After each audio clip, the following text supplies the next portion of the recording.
Steve Tober sideline chatter and D1 Media Pro with Fred Hill and the great event, the annual Dennis Gregory Memorial Classic here at Caldwell University's Newman Center. And Fred, as you've said to me, Dennis would have loved to have been running an event like this, or certainly being part of it, because he was a part of Jersey basketball in so many different events for so long. Well, he was such an ambassador to Jersey basketball and really basketball throughout the country. You know, going way back to ABCD camp at Fairleigh Dickinson University with Sonny Vaccaro. We established the Metro Classic, which was the best high school basketball tournament in the country back in the day. Started at FDU, moved it to Seton Hall. At one point, we had over 128 teams participating, and you talk about the best of the best.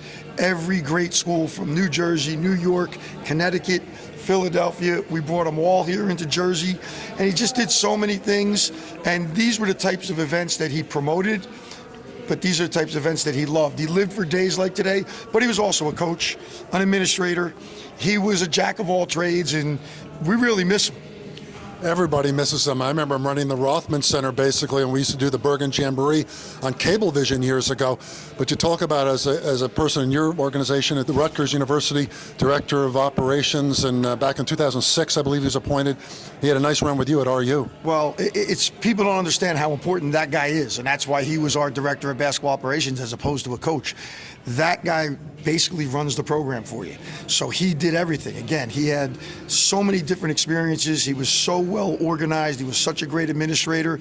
And he didn't want to be an assistant coach at that level. He wanted to run the program. And he was phenomenal. I had the best Director of Basketball Operations in the country. And here at Caldwell University, speaking to a couple of folks here, how much they still miss him. And he's been gone now for almost 5 years.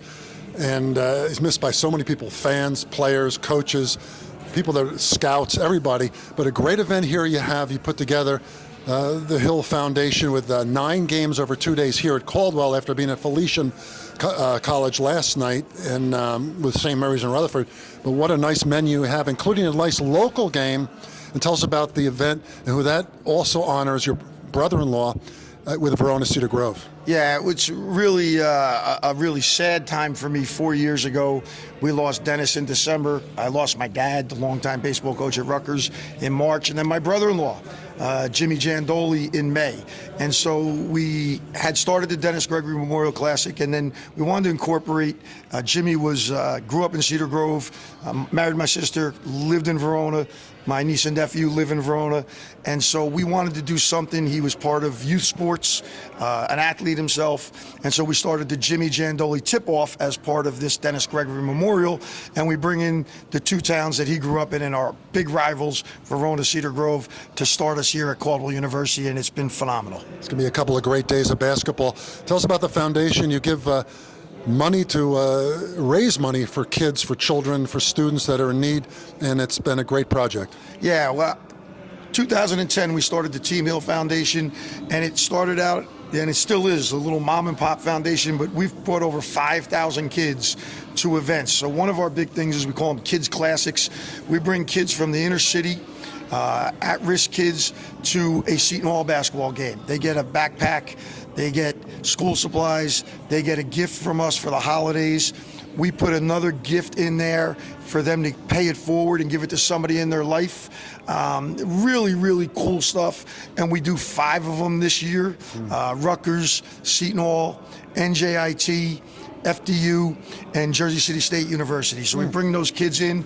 We give scholarship money out to kids. We give a scholarship to a Cedar Grove and a Verona student athlete that's moving on to play in college. We give scholarship money out to give kids a chance to go to camps in the summertime. So everything that we do, all these fun events, is to raise money to give back to the communities that participate in our events. That's terrific, helping the young people, the future of Jersey and America. You mentioned your dad before, of course, we'll miss him as well. And we were at an anniversary dinner for the Essex County basketball tournament a few years ago, and he mentioned to me he was the first freshman to play in the Essex County tournament at Clifford Scott, which is quite something considering all the players that come through. And way back when he played, there weren't too many freshmen playing. No, not at all. And my dad was a great athlete, more known probably for his football and baseball accolades than basketball. But as you said, first freshman, people don't realize the Essex County tournament back then, that was bigger than the state tournament. It was huge. And he was a pretty good basketball player and actually played in college. Went to Uppsala College and played all three sports in college as well as in high school. So he chose to go on in baseball, and I think he made a pretty good choice. Yeah, quite a career. Montclair State and, of course, Rutgers University. Red Hill Jr., great having you here, and great to be here for the Dennis Gregory Memorial Classic. For D1 Media Pro and Sideline Chatter, I'm Steve Tober.